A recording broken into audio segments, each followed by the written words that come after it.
Xin chào mọi người, chị tên là Thảo, chị làm mảng về wedding. Bình thường thì bên chị sẽ chạy marketing làm chạy ad giao hoàn toàn qua một bên đối tác khác.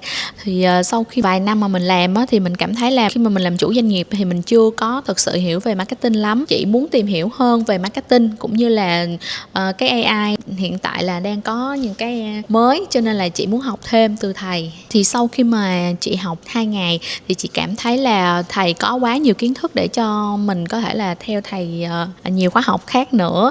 Tại vì thực sự khi mà học một ngày thôi thì chị đã cảm thấy là quá nhiều kiến thức, thì mình muốn học tiếp theo hơn nữa về các khóa sau nữa để mình có thể phát triển hơn về doanh nghiệp của mình ha. Thầy thì tận tâm, với lại thầy là cái người mà mình có thể mình học hỏi được nhiều hơn đó. Và trong cái môi trường học á, thì chị cảm thấy là mình được tiếp xúc với nhiều các doanh nghiệp khác, làm cho mình có thể học hỏi qua lại được. Môi trường rất là chuyên nghiệp ha.